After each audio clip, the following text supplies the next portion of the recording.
ఇద్దరు ఆదిల్ల కథ.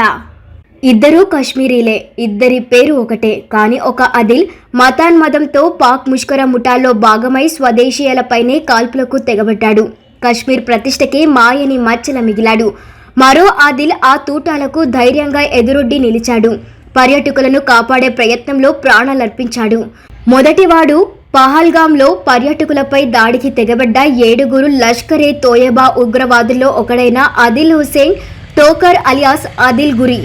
వారిని ప్రతిఘటించిన సయ్యద్ ఆదిల్ హుసేన్ షా స్థానిక పోనివాలా.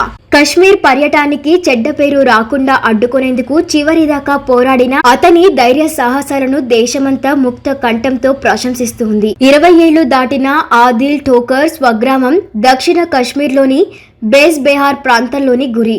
టీనేజర్గా ఉండగానే 2018లో పాక్ బాట పట్టాడు. అధికారిక పత్రాల్లోనే వెళ్లిన కొద్ది రోజులకే పాక్లోనే మాయమైపోయాడు.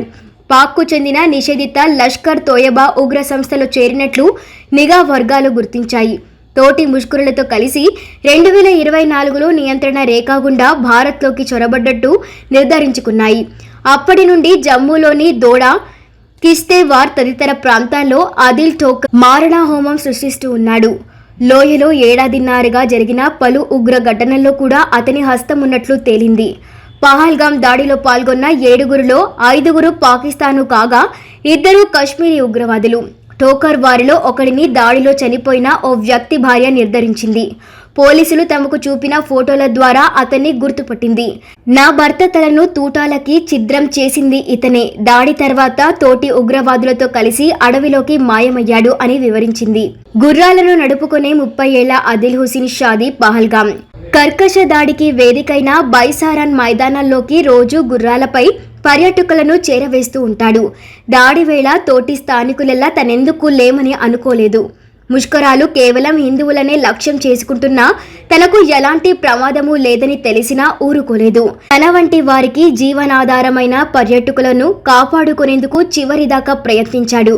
ఒక ఉగ్రవాది నుండి తుపాకీ లాక్కోబోయాడు. ఆ ప్రయత్నంలో కాల్పులకు బలయ్యాడు.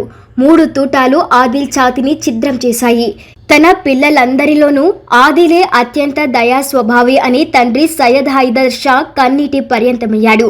ఆదిల్ అంత్యక్రియలకు జనం భారీగా పోటెత్తారు. జమ్మూ కాశ్మీర్ ముఖ్యమంత్రి ఒమర్ అబ్దుల్లా కూడా పాల్గొని ఘనంగా నివాళులర్పించారు.